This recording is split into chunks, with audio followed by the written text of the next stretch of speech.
I only speak English. Well, I speak French and I speak Dutch and I speak Spanish, Italian, German, but that doesn't help a lot. I think I don't speak Hebrew. I'm very sorry. So it must be in English. So I hope you enjoyed the Glenelgin so far.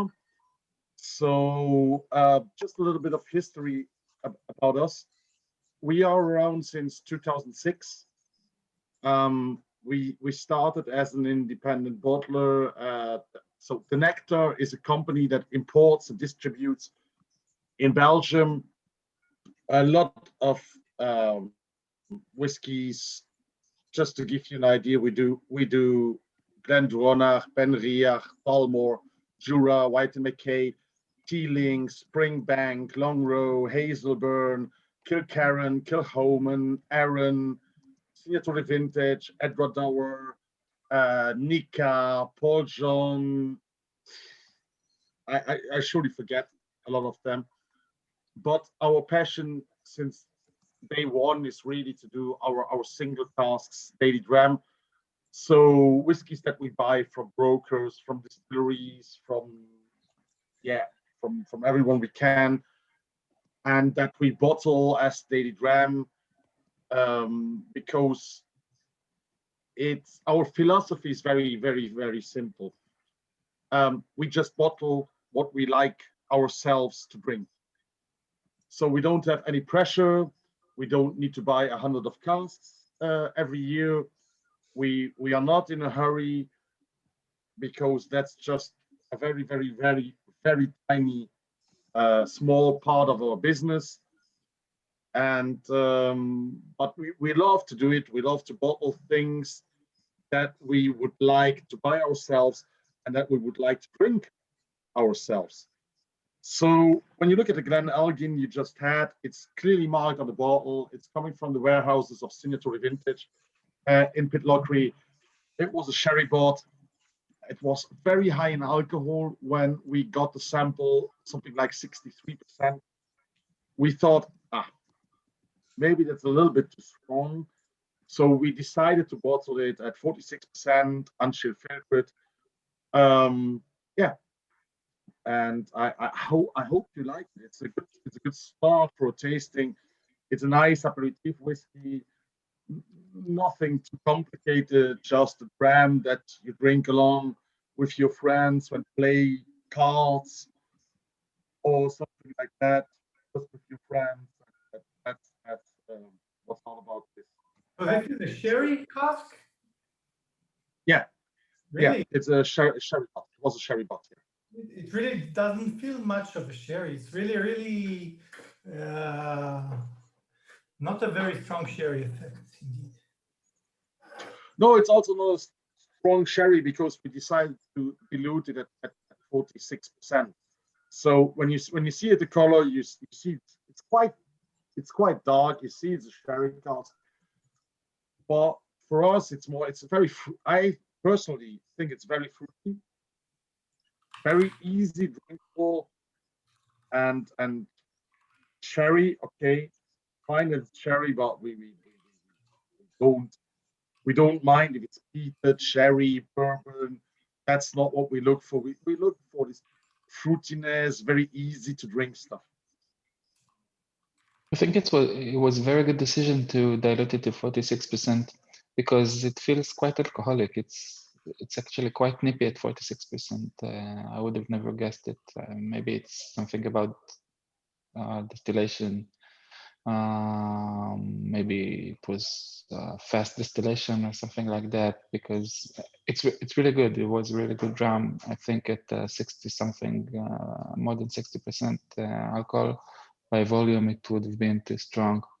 So usually I prefer cask strength whiskey to 46%, but at 46 it's brilliant actually.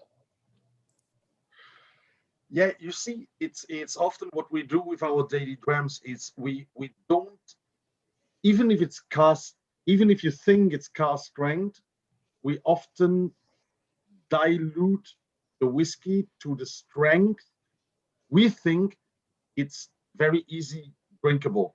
You know, even when the label sometimes states like 52% or 53%, it's sometimes, often a little bit diluted because. So do you we try want, it in several strengths? yes, always, always, yeah.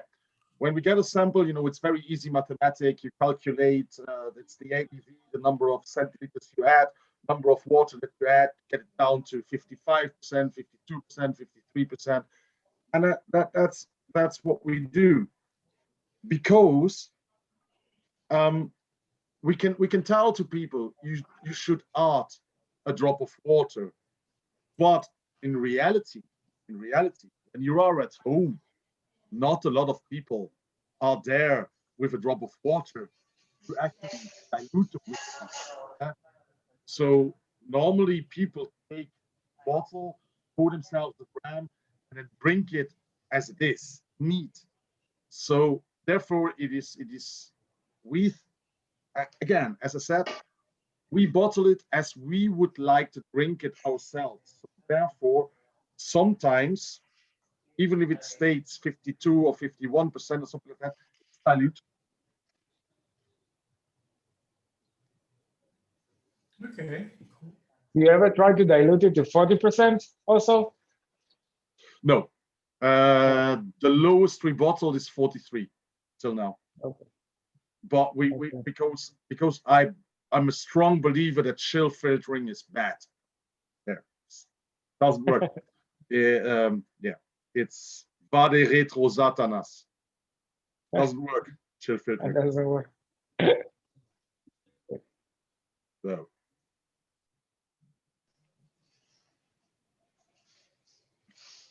Okay, should I? Can you tell Story us of Holydram, about what we do, the labels we did, and in the past years, maybe a little bit of how we evaluate what we did. Up to you. Can you repeat the question, Mario? Should I show you a little bit of the history about the bottlings we did over the last 15 years, how our labels changed? Yeah, why not? It's interesting. Yeah. Good. Okay, just one more.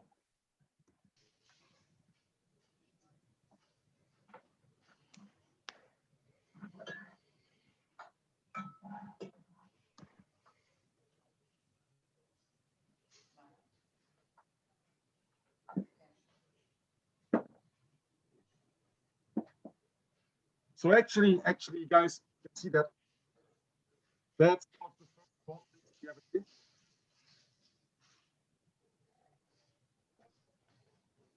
Yeah, it's an awful label. It's really cheap. It looked awful. It was a Rose Bank 81, Rose Bank 1981, bottled in 2006. So we did four bottlings with this very poor label. We did a Hyden Park, an Imperial, we did a Longmorn, I think, and we did this Rose Bank. You see, screw cap even. If you're having any problems with bad label bottles, we can solve them. So we can then, take the ugly Rose Bank. Then we moved labels like that. This is Imperial. Mario, when you're holding the bottle near the screen, your microphone is blocking, so we cannot hear you. Okay, so this is another label we did. It's an Imperial 94 that we bottled in 2007. So we moved to this black label, and then we had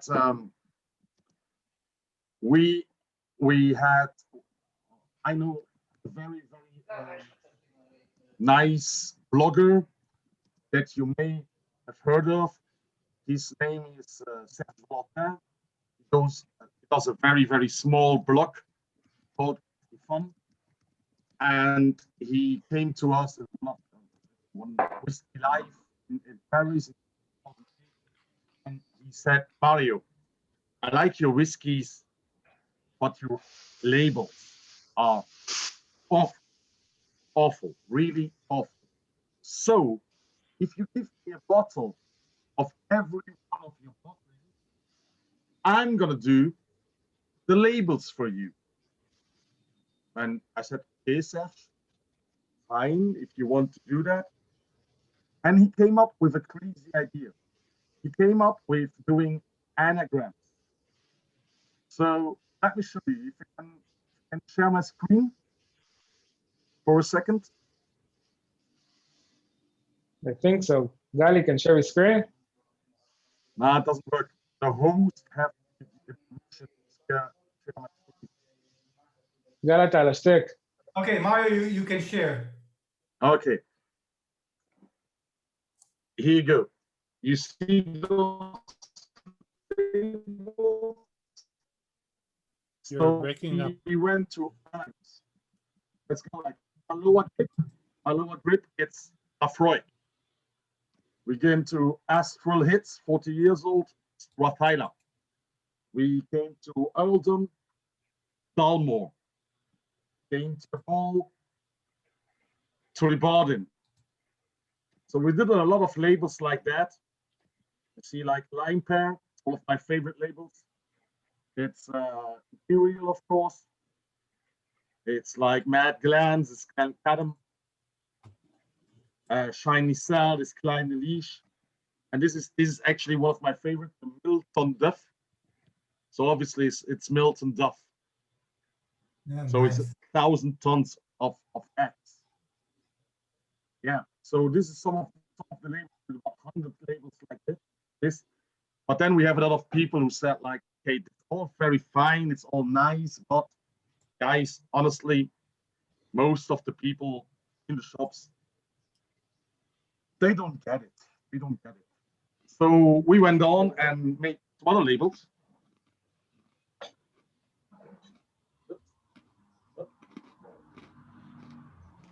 Like this.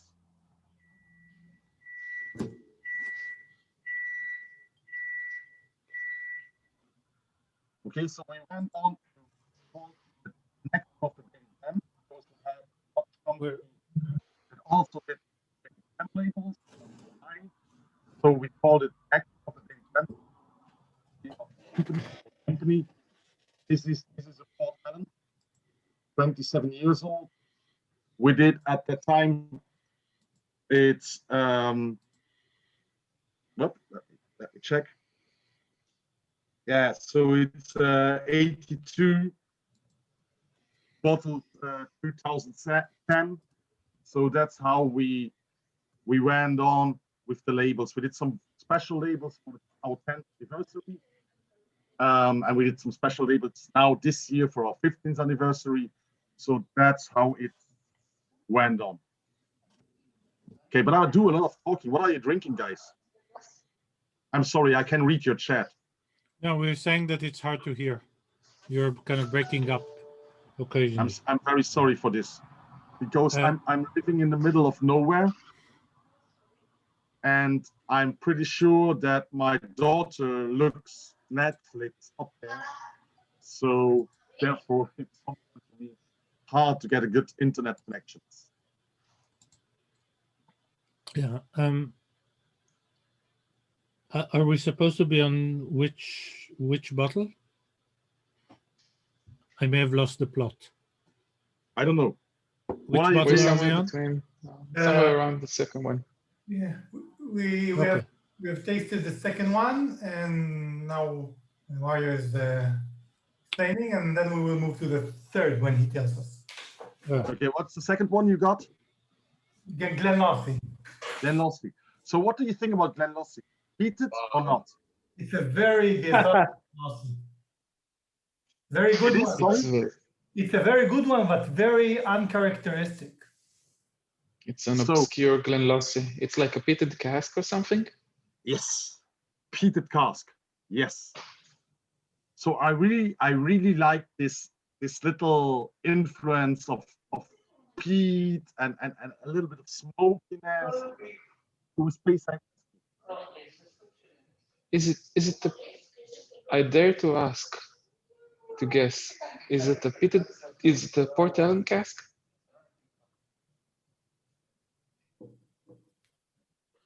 No, it's not our Port Ellen cask.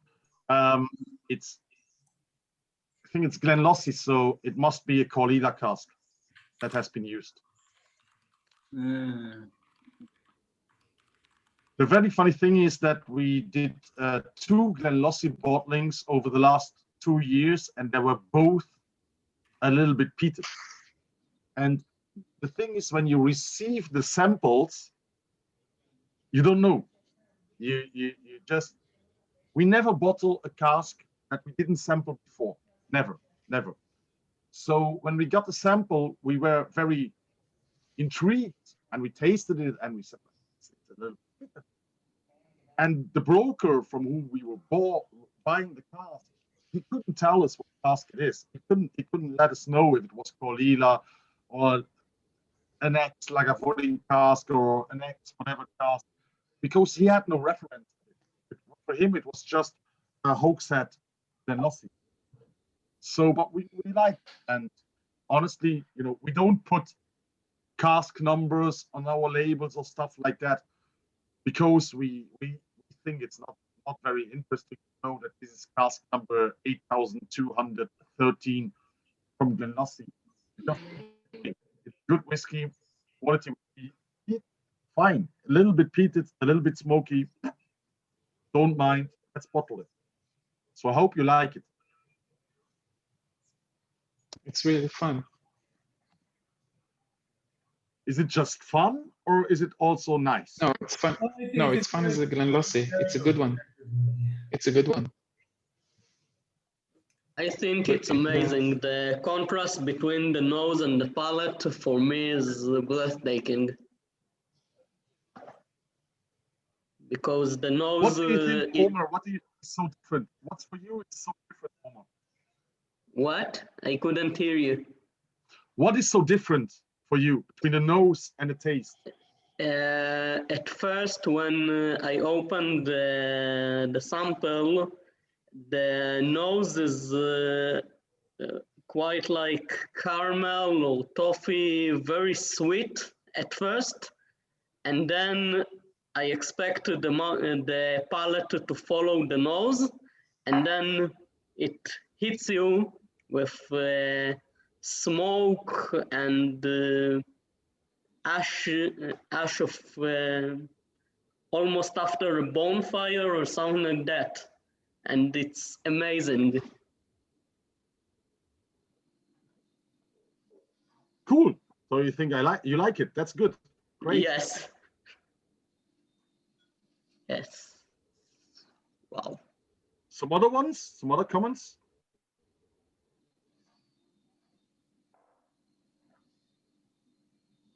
Wow.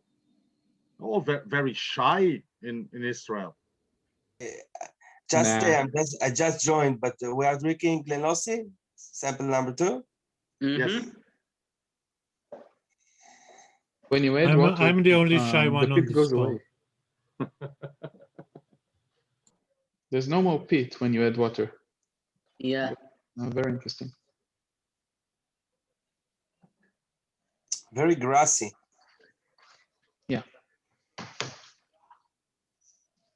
Oh, with the water, you're right, because it.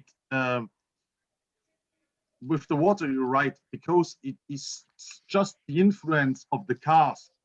When you add the water, it goes away. It goes away.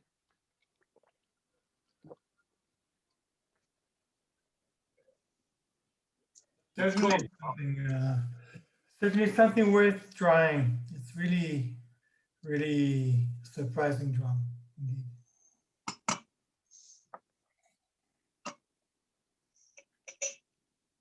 Mario, why don't you put more details on the bottles? Like more detailed information. Okay. Do you want the official or the unofficial answer? I want the truth. The truth. I want both. Only I want both. Okay. So the official answer is, if you buy from brokers, a lot of the time you don't know what cask it is. You just get the sample and you buy it, and you don't know if it's a first fill bourbon a refill bourbon, an ex-sherry hogshead, a bourbon hogshead, a refill hogshead, an Oloroso bot, a Jimenez bot, a refill bot. So a lot of the time, you just don't know. Okay, so that's first. Secondly, you have a lot of independent bottlers that make their own cask numbers, like Douglas Lang or like Blackadder, or they put their own BA or DL numbers. And for me, it's like, what does it say? What gives it for a night of cask? So that's the official answer. The unofficial answer is I'm tasting whiskey since 25, nearly 30 years. And I never took any tasting notes. And I never written down what I was tasting. Because I like to enjoy whiskey. I like to enjoy the dram I have in my glass. And I don't like to be involved in writing tasting notes, remembering if I have tasted it before or if I haven't tasted it before.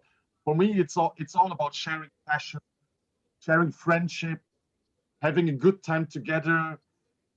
And that's all in the bottle. It's all in the bottle. It's not in the cask number. It's not in what cask it is. It's not if it is in 212 bottles or 224 bottles. It's just in the moment. And therefore, we keep our labels as simple as we can. You know, I have a lot of friends of mine when it comes to, oh, did you taste this Glen Uri Royal Signatory Vintage 1973 bottle 2011? And the guy goes like, yeah, but was it cask 815 or 817? And for me, it was like, no, please pour me a dram. I've never tasted it before. Please pour me a dram. I will enjoy it. Even if I have tasted it before, I would always say, yeah, no, never, please. So go ahead. So that's it.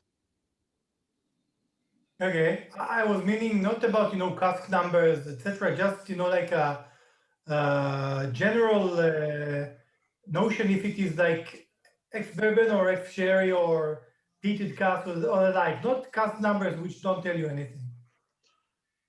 Sometimes, most of the times, it's, as I said, we don't know. We know it's a hogshead, but we don't know if it's a sherry hogshead or bourbon hogshead. Most of the time, we know it's a bourbon barrel, but if it's fast fill or refill, we difficult to know sometimes. So we decided when we start bottling, we decided we will not put it on the label unless it is very important. Like we bottled a Lefroy last month, so we put on the label port cask. It was important to say it's port cask. So sometimes we put it on the label if it's really important. Otherwise, we don't. Okay, thank you, Mario. I think we can move to the next whiskey. If you can tell us a bit about that, it's an Irish XO. So if you can tell us why you decided to bottle this one and why you are calling it XO and not the official age. Maybe you don't know it. No.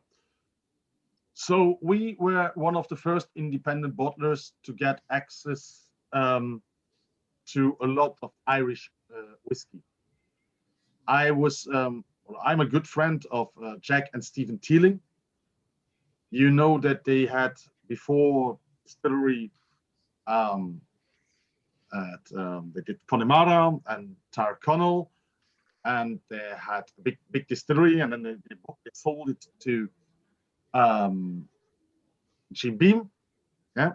Then they started their own adventure dealing, and at the same time they got hold of a lot of casks, not only from Connemara or Tyrconnell, but also from Bushmills, also from also a lot of hot still casks from Middleton. So they all got that, and we bought a lot of those casks in like 5, 6, 7 years ago. Let me show you.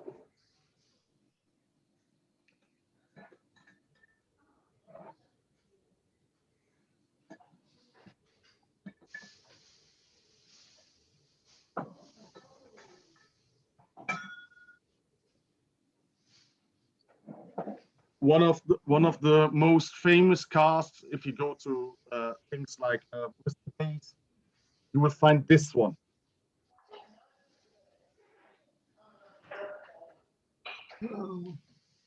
Look at the color. Yeah, cherry, Hogshead, Irish whiskey. 1991, 2050. So and then suddenly they started to teaspoon a lot of their casks. So was 91 casks, 98, 1988 casks, 1989 casks, 91 casks, 95 casks, and they started to teaspoon it with younger stuff, so that people couldn't mention anymore the age on the label. So therefore, we know for a fact that what you have in front of you is a cask from 1991, but it was teaspoon. So we cannot actually say the age of the whiskey because, as I said, it was teaspooned with younger whiskey. So therefore, are there explanations why they are doing that? Because it's not, from a business point of view, it's not that good. You cannot sell the cask at the actual age. You know, Nikolai, for us as an independent bottler, business-wise, it's not good. For them, it's very good, because suddenly the number of casks with a certain age will decrease. You know, they will be the only one who can bottle it with an age. Okay.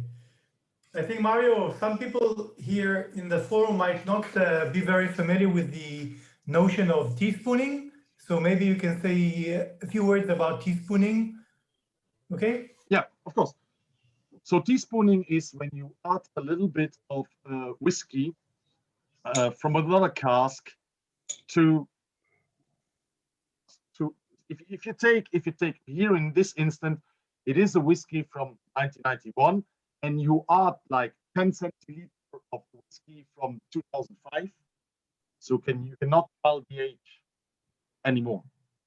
It's the same that a lot of distilleries do. Like for instance, you will never find, or you will hardly find a Balvenie from an independent bottler, but you will find a lot of Burnsides from independent bottlers. Burnside is nothing less than cask of Balvenie that has been teaspooned with Glenfiddich. So you add 10 centiliters of Glenfiddich into your cask of Balvenie, and then you can only call it Burnside instead of calling it Balvenie, because it's not a single malt anymore. Yeah, So that's blend. teaspooning. Okay. It's like when you are at this. So in Scotland, historically, all distilleries or big companies trade to each other to do their blends, because as you know, 94% of the whiskey business now, still nowadays, only 93% of our business is single malt. All the rest is blends. All the rest is blends. And historically, all those blends are recipes from 50 to 55, 60 different distilleries. So all the big companies, even guys like Diageo, Pernod Ricard, Bacardi Martini, they have to trade casks between themselves to make this blend. Okay, so they gotta trade casks, but because they don't want that someone uses the name of the distillery, they can sell it, or like today, a lot of the time they sell it as a Highland single malt, as Isla single malt. That therefore you have a lot of secret Highland single malt, secret Speyside single malt, or they teaspoon it with another whiskey, so that they cannot mention the age, not mention the distillery, and then it's an exercise for an accountant to say for the distilleries sometimes, okay, we have too much stock of this, we have to sell that brokers because it's just too much stock in the inventory. We sell it to brokers, and brokers will sell it to independent bottlers. And when independent bottlers buy it, sometimes teaspoon, sometimes they cannot disclose the name of the distillery. It's just an accounting thing. Mario, I have a suggestion because your internet speed is very low. Maybe you can try and turn off your web camera so the audio will be more. Let's try it now. Okay, so you didn't get what? Is it better now? Yeah, it's much better now. Much Okay, better. I'm very sorry. As I said, I'm live at the end of the world in Belgium. Around me, I have forest and cows and dogs and cats, and probably my daughter is looking something on Netflix, and therefore my internet connection is very, very bad. It's okay. We hear you now much better. So Okay, so again, If you can start from the beginning of the evening. Oh. Okay, no, so teaspooning is a very common thing in the whiskey world, because sometimes the guy who sells you the casks, so the distillery that sells you the cask, don't want you to use the age of the whiskey, so they take, like in this case, the 1991 whiskey, and they put 10 centiliters of 2005 in it, so you're not longer allowed to use the age. Therefore, so on the other side, you have other distilleries, like, for instance, Balvenie. Balvenie don't want themselves to be bottled as an independent bottling. So what they do is sell the cask to the brokers at 10 centiliters of Glenfiddich or 10 centiliters of Glenenvy in the cask. So it's not longer a single malt, and it's not longer something you can call Balvenie, but you have to call it Burnside.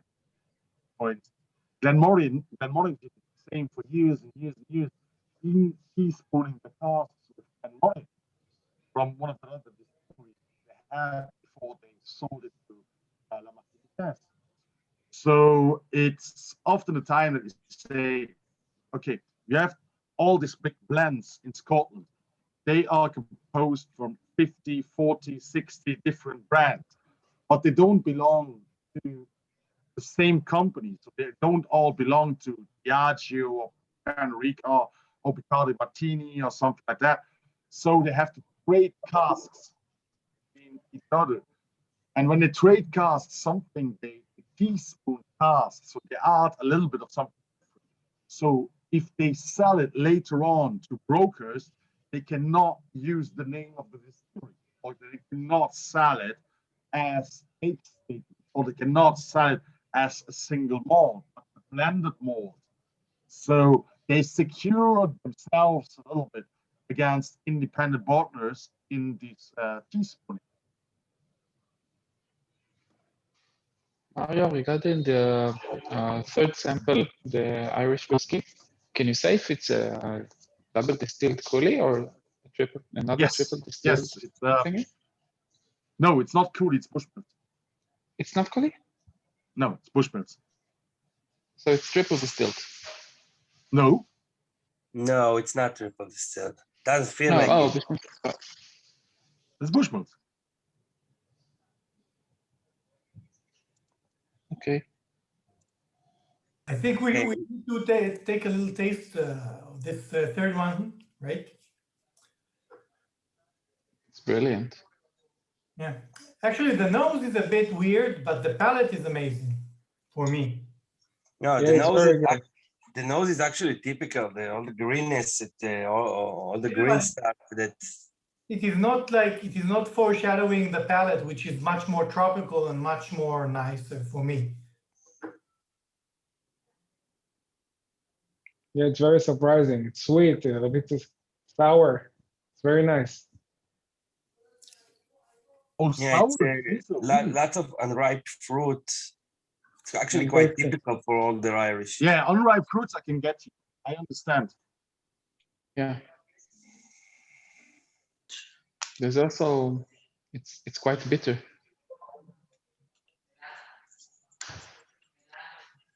Can you This come is- again, or it's quite what? It's quite bitter. Bitter. Yeah, the bitterness.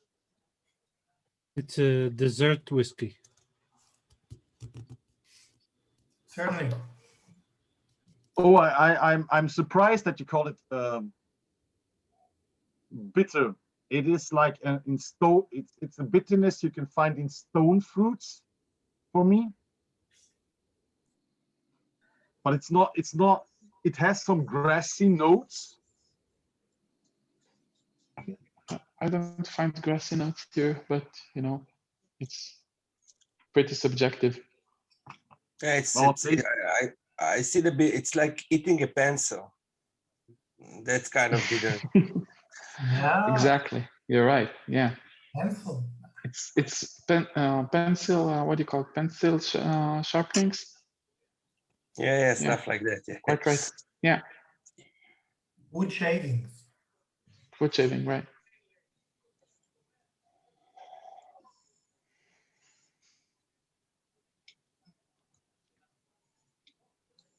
It's a peculiar one.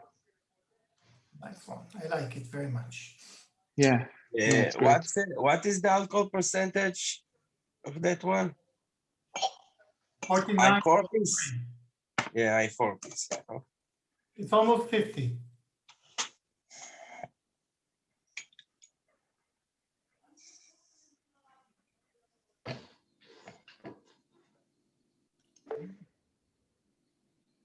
So Mario, I have a question for you.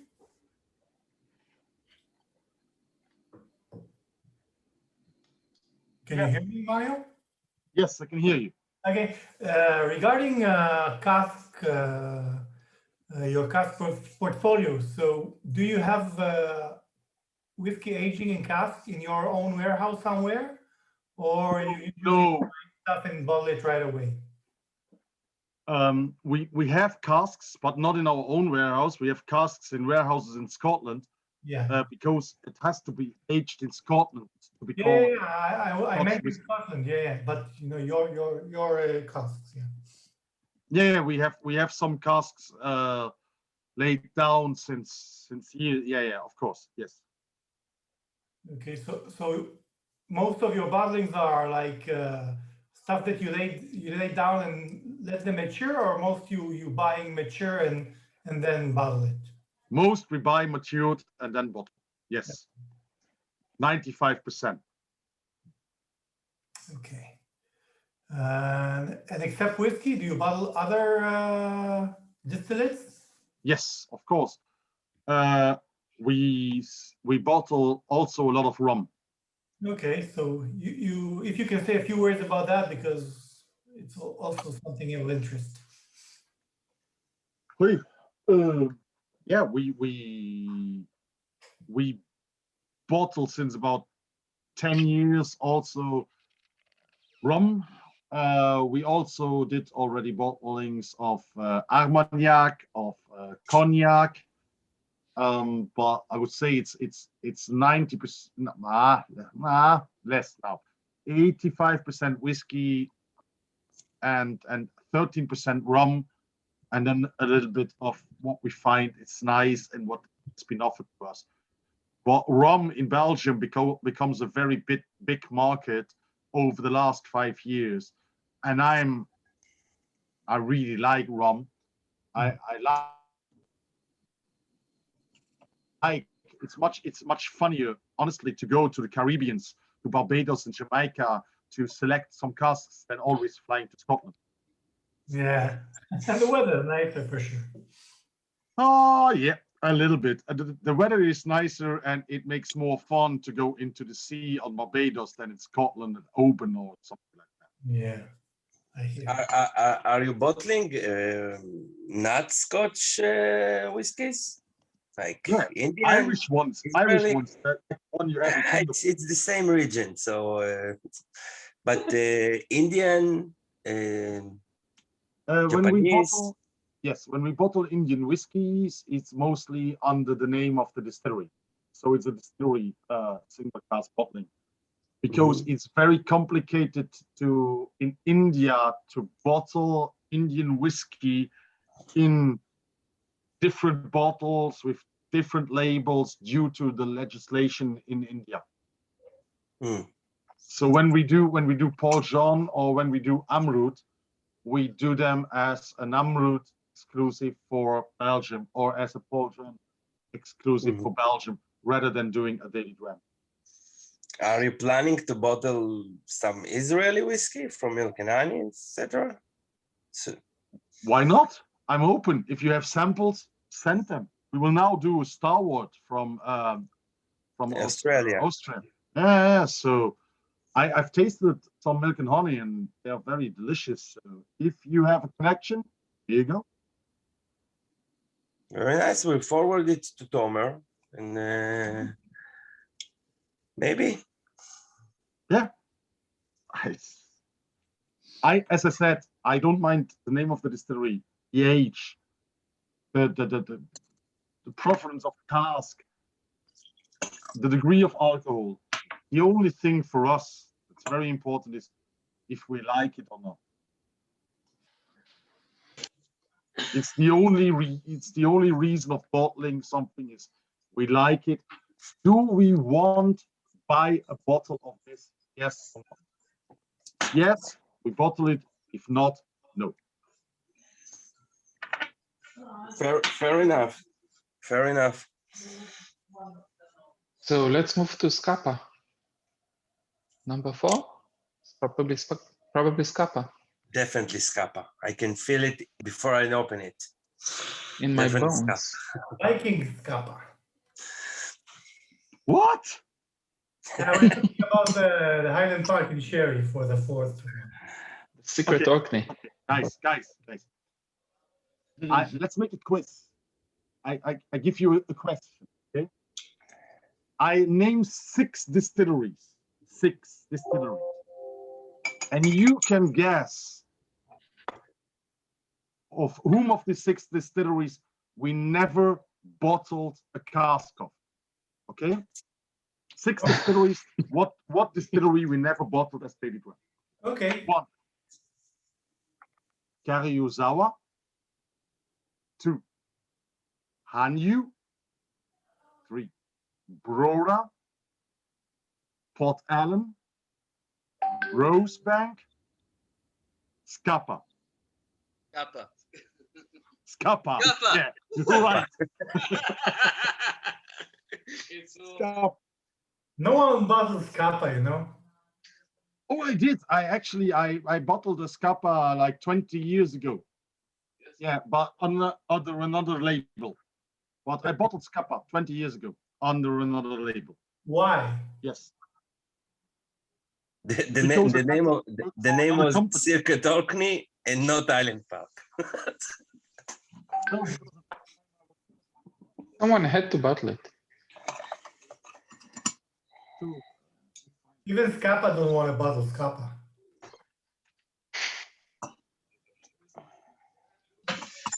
Okay, Mario, can you say a few words about our next whiskey?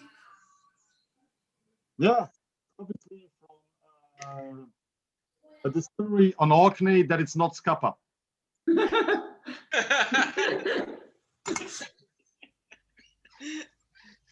Very puzzling, very puzzling. I need to Google it. Stromness, maybe it's stromness, probably. Color is amazing with this one. So what do you think about it? I need to check something. Just a minute. Nico went to check the color with the beer. No, right? I got my aged balsamic vinegar. It's definitely looks like it. So, Oh, really?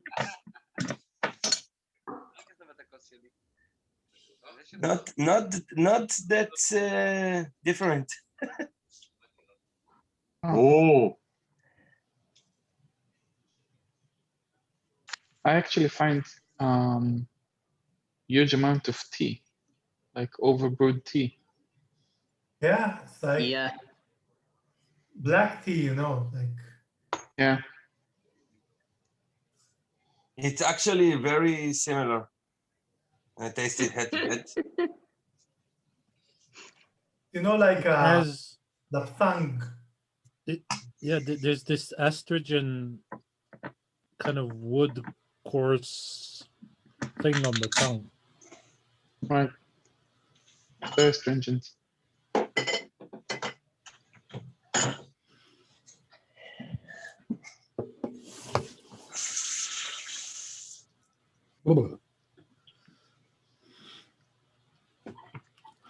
Chewy.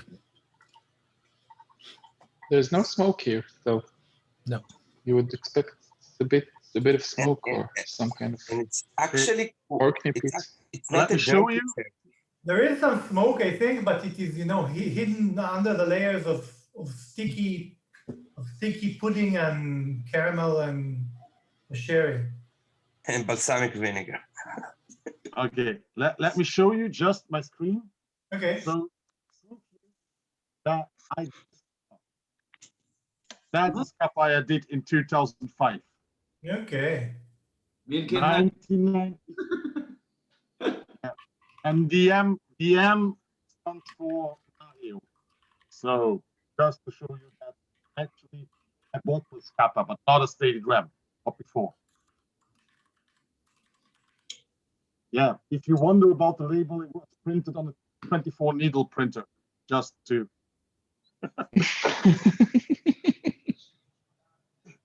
Yeah, those were the days. Those were the days. So what do you think about the Orkney? Very good. I like it a lot. I can It's say one still- thing about the all the 4 bottles that we've tasted so far, that They are not each and typical. every one of them it's not similar to your usual distillery profile.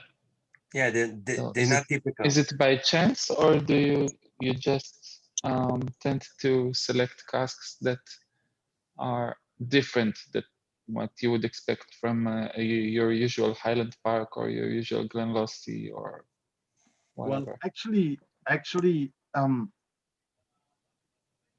the Glenlossie is very different. I totally agree. The Glenelgin, yes, because most of the time when you think about Glenelgin, you would think about the bourbon cask. Yeah, Right. you would think about the grassiness, the nice fruits you would get from a nice yeah. bourbon Glenelgin cask. In this case, for Highland Park, I'm very sorry, Ori. I have to disagree a little bit because That's cool. because you know what, this is an old Highland Park.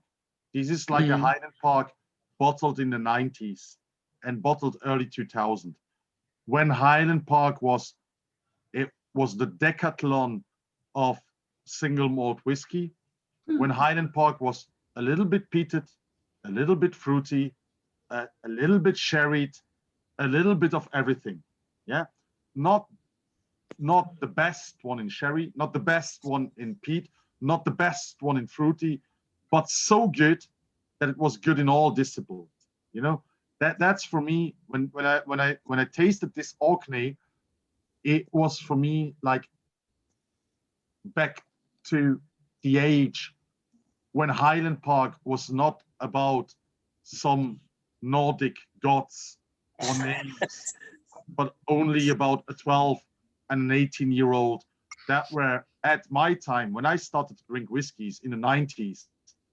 Highland Park 12-year-old or Highland Park 18-year-old was not to be missed in any decent whiskey cabinet.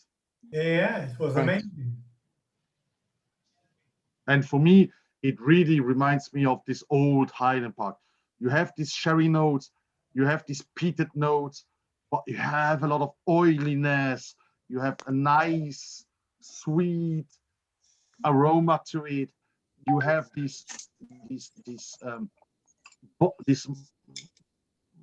barley maltiness, fruitiness to it.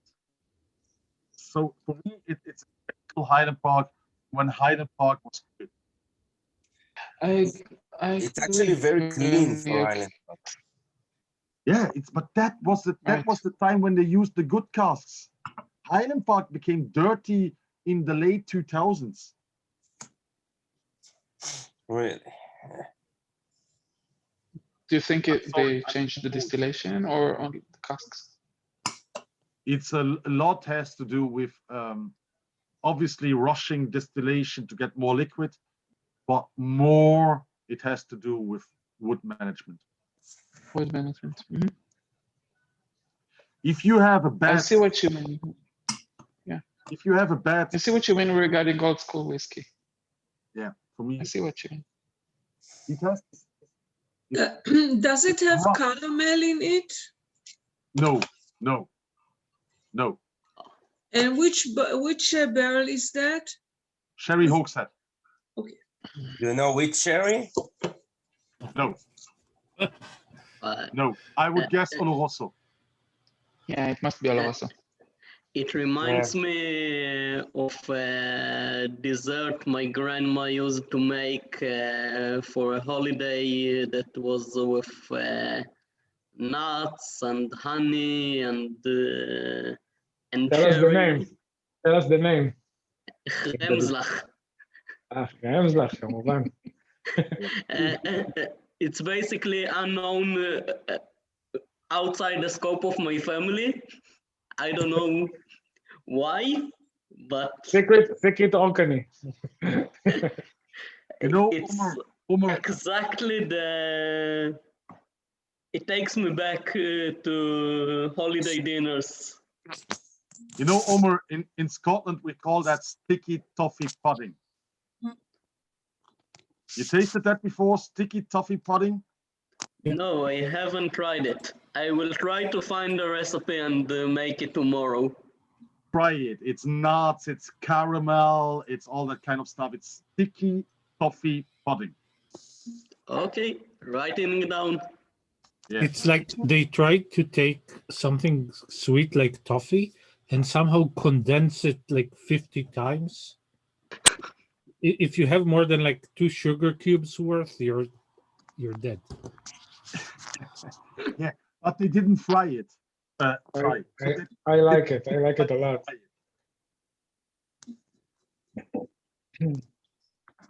I must say, you said that Bunabin of the old ages was a little bit of everything.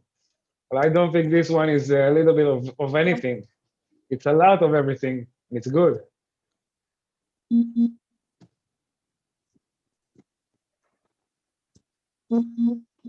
got me, Mario? Yeah, I heard you. Yeah, no, I'm glad you like it. I'm glad you like it. But I just wanted to say, it's not a one-dimensional whiskey. It is, if you take a little bit of time, there is a lot going on, and you will discover every 5 or 10 minutes, you will discover another side that is taking the lead. Sometimes it's the cask, sometimes it's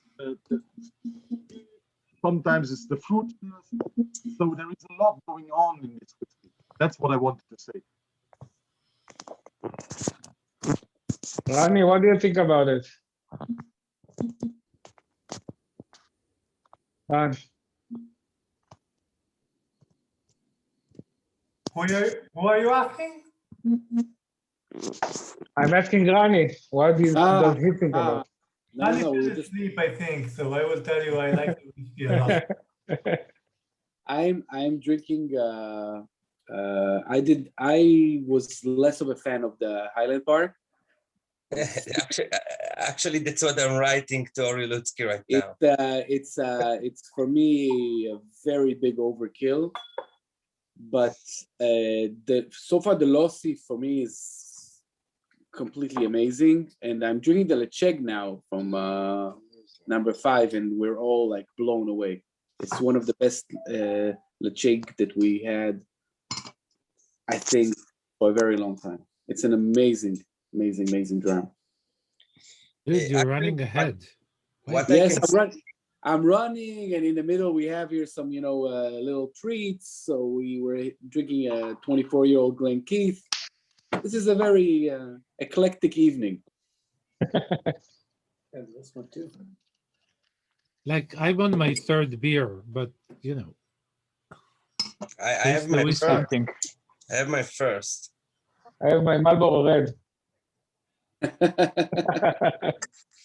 Actually, what can I say about the Highland Park? It's tasty for me, but it's for me it's kind of boring.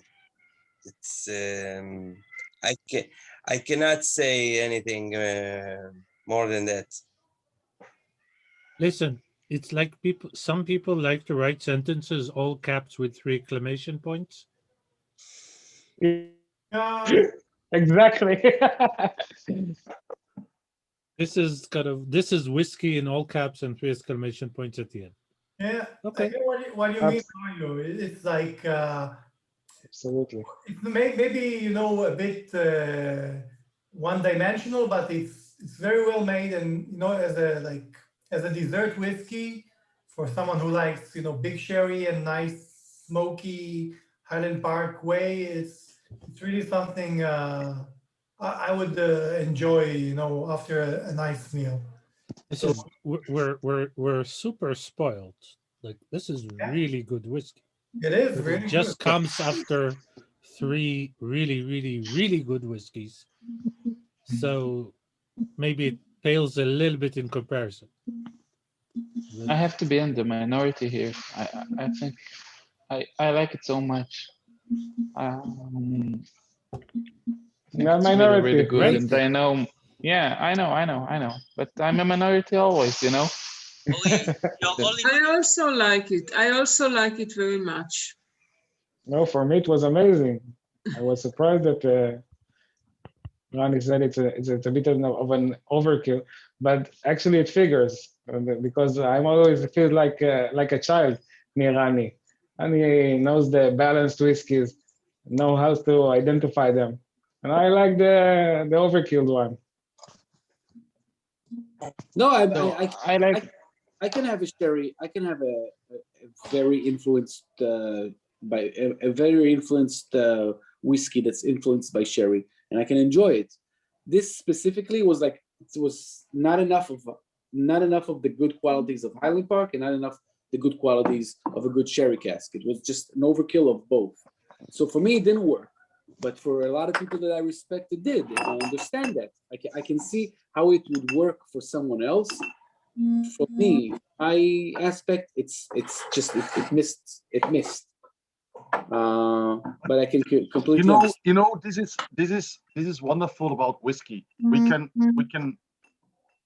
can discuss about it, and if you go into tastings, you will never have 30 people that like the same whiskey. You will never have that, and that's wonderful about whiskey.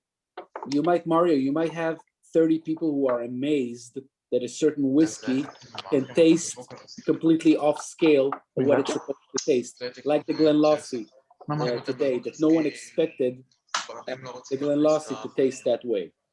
But you will never have 30 of the same opinion, like the dislike in general. For me, it's the only thing I can really say, Ronnie, is that the whiskeys that are bottled under Holydram. I all like them. They're all like my kids, you know. But from experience, I can tell you that sometimes kids can be very, very different from one to each other. And I can only say that I can stand up and speak for every one of them. And I can understand, I can really, really understand what you said, really. And that's wonderful. That's why I love this job that I do since 25 years, because we can all discuss about a product that we all like at the end of the day. And if you say, okay, it's an overkill, I peat and the sherry doesn't mix to each other, it's all fine, but at least we can share the moment and discuss about it. And that's for me, it's very, very, very important. The great thing about it is I still bought a bottle and I still know exactly to which of my friends I want them to taste the bottle, and they will enjoy it probably more than me. And it's still a good reason for me to have the bottle in my house because it makes sense. You understand? Absolutely. You know they bottle themselves. No,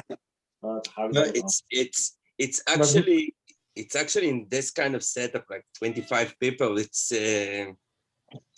better to disagree on something.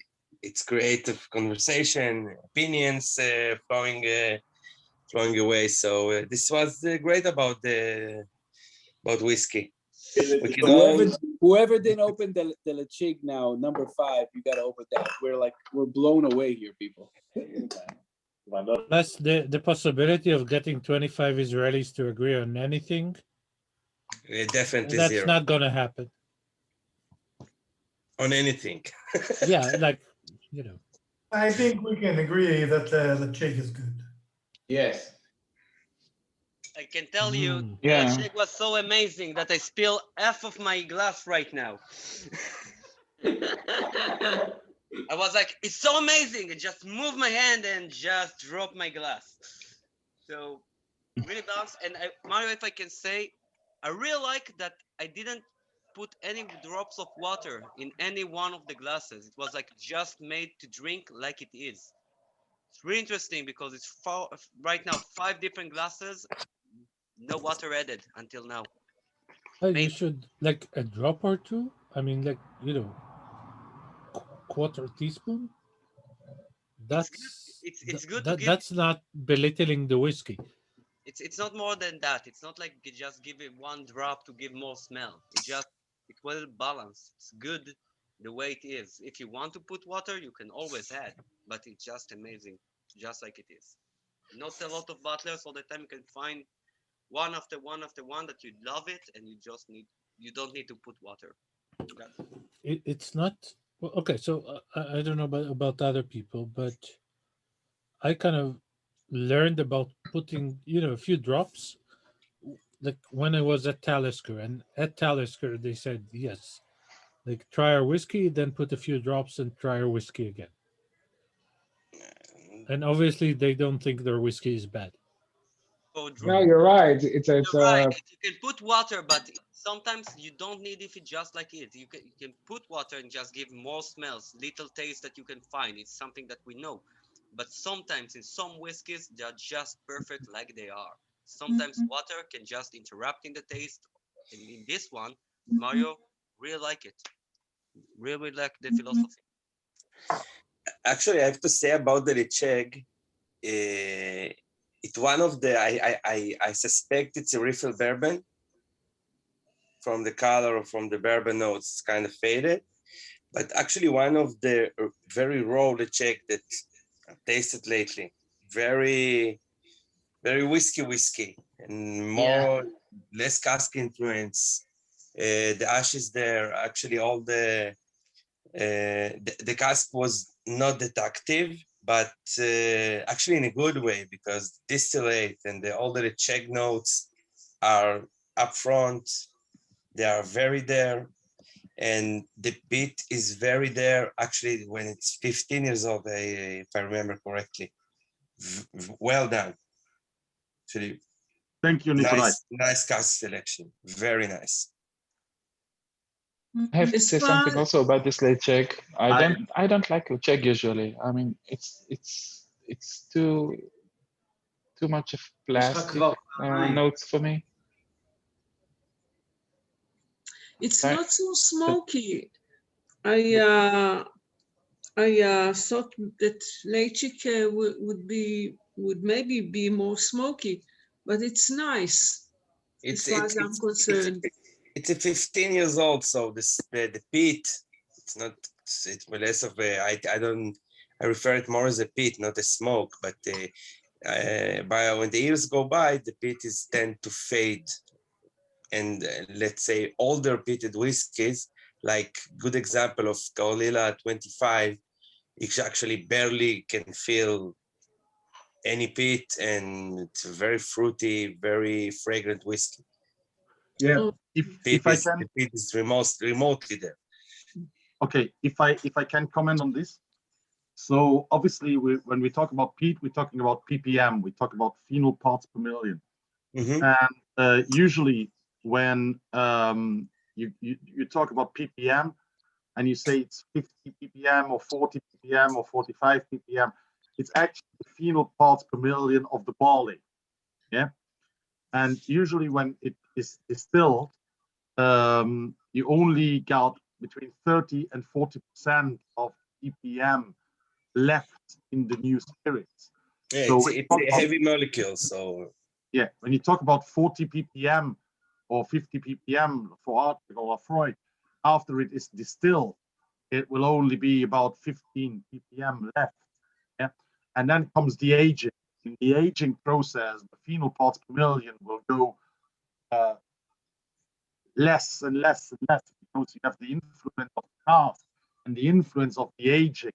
And for instance, when you talk about Lafroy, a 10-year-old Lafroy will still have about roughly 10, 12 ppm. But when it's 20 years old, you'll only find 4 to 5 ppm left in a 20-year-old Lafroy. And it's the same with this lechek. What I like about this lechek, it's this leathery notes, this co-leathery, dirty saltiness note. No, together with the peat, I think the presence of the peat / smoke, it's still you can actually feel it because of the inactiveness of the cask. So yes, this is nice way to approach to all the lecheks. Actually, it's much more peatier than smoky. It's fabulous lechek. It's one of the best lecheks I've ever had. It's one of the best lecheks I've ever had. I mean, it's an amazing lechek as well. Very farmy notes on this one. Yeah, the farmy notes are I agree. Actually, very dominant. I'm glad you like it, or a lot of you like it. No, it's very good.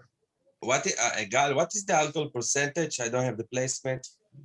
It is 55.9. Okay, thanks. Doesn't feel it. No, when we got the cask sample, it was around 59%. It's definitely one of the top 3 lecheks I've ever tried. Somebody should bottle some Clearel. I had it only once, and I wish I could get my hands on it again. Mario. Yes. Mario, just a question. Do you tend to dilute your bottles, or you are bottling cask strengths? I mean not to 46 or more of the common percentages, but they actually fine-tune some cask strength whiskeys, like 2% drop, 3% drop. Yes, most of them. Yes, most of them are a little bit twisted. We just add a little bit of water. Yes. And this one? As I said, the sample we got was about 59%, and we asked to dilute to 56%. And when it was bottled, it was like 55%. Yes. Okay, thanks. Yeah, we always, when we get samples, we always play around with water. Always, always.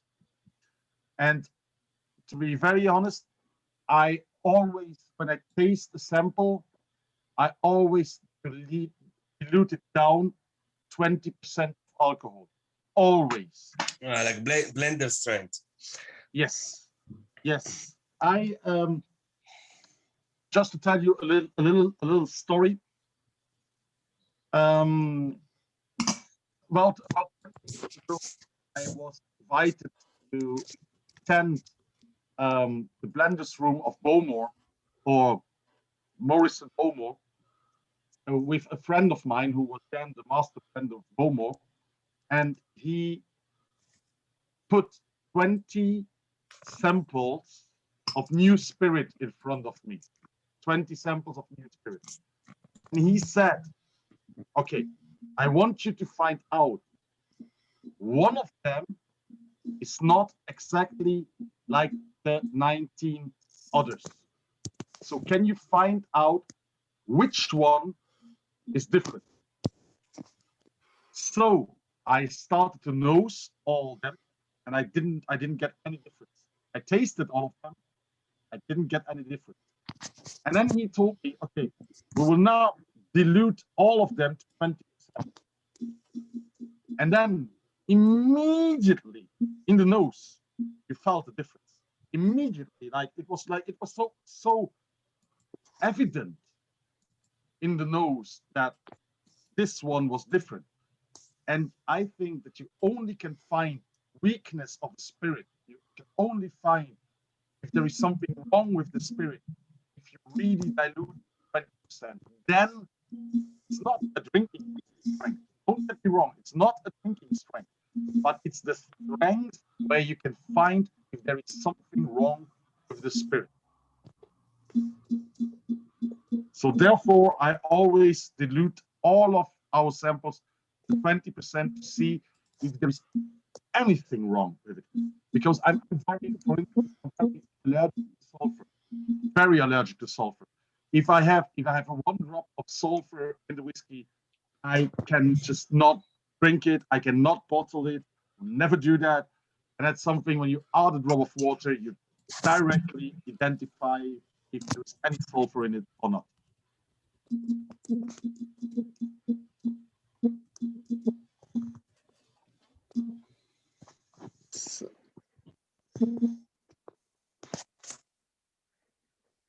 I don't know if it's the time the drum is in the glass or the weather or something, but it almost smells like a cow. Yeah, absolutely. Is this farm smell you have? Is this Yeah. leathery? Do you? Any one of you does horse riding? Horse riding? Any one of you? What was the question again? Sorry. Was asking if you are riding horses, Nico.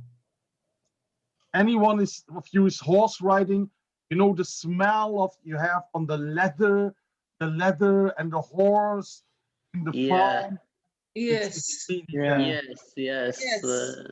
Yes. Yeah, this is something very subjective, you know. Imagine you do a tasting in Tokyo.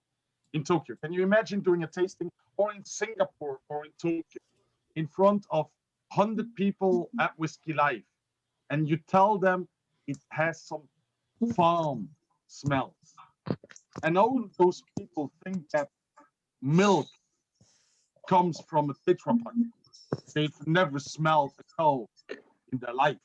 They have no idea how it smells.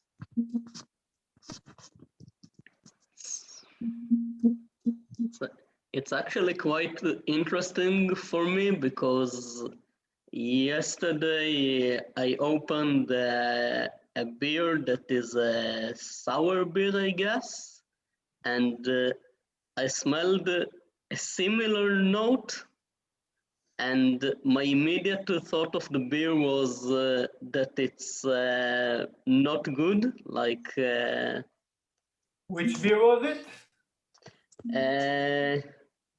something of Lindman, but a special Lindman.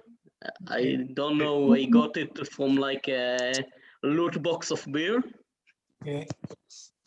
and my immediate thought was that the beer is not good. But now in the whiskey, when I have similar notes, it's like complimenting in some way. I don't know. It feels belong.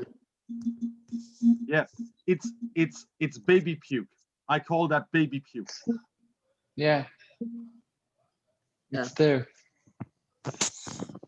Don't remind me. Actually, baby cute. I have a baby, small one, so so baby puke, it's definitely Buchladi. I don't know. I know what you're talking about. Yeah, it's this edge of bitterness that you can have. You know, that is this edge of fruity bitterness. When we have, I don't know in Israel, but in Belgium, we take a banana, an orange, and a biscuit, and we put that all together, and we feed the baby with it. You know, this orange banana cake kind of thing, and then the baby does a little, take it on the shoulder, you take the baby on the shoulder, and it goes like, "Whoa." You know what I mean? And oh yeah. and it's this smell of this orange bitterness together with the banana and the cake, and it's a little bit bitter, but not too much. So yeah, it's this kind of smell taste. You can feel in a lot of Lindemans or Krieg beers or Cotillon beers, and you also maybe have this Latchet. Yes, it's. I think I will try to go back to that beer another time and maybe like shift my expectation of what the beer is supposed to smell and taste like. It's when for the first time you taste the Lindemans or a Cotillon, one of those fermented, wild fermented sour beers, it's completely different. It's Yes. Yeah, I agree. I agree. Actually, we have a home brewer that's doing such stuff in Israel and following like old recipes, farmhouse ales, beer de garde or carte. I don't know how do you pronounce that, but it's very different. For good and the bad, it's very different. No, it's just bad. I hate it. I'm hating everybody that I don't like after I bite. So yeah, I have a lot of friends who actually very much like this kind of sour beers, and I'm just a kind of like actually have like here like a ton of beer, sour and stuff, ready for tasting with friends. I'm more of kind of like a Abbey style monk beer, West Midland, Oscar, all the Stripels, I really like that one. Yeah. Okay, what's number 6 you have? Surprise. It's a surprise dram. Oh, I don't know. What's the surprise dram? Gal. Rani, Gal, Nico. Surprise dram, number 6. ניקו, אתה פה ניקו? כן. עד איפה גל? כאילו, גל פה המנחה העיקרי, כנראה בערק. Somebody needs to know. Rani, Gal, anyone?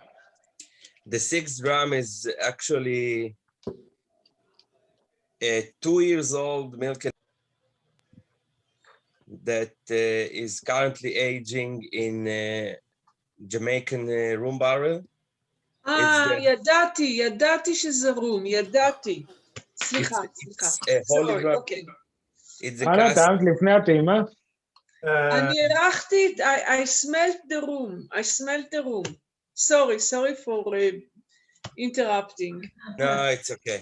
So this is Mario for, you're probably not familiar, but we are bottled, we are actually quite bottlers ourselves, our company.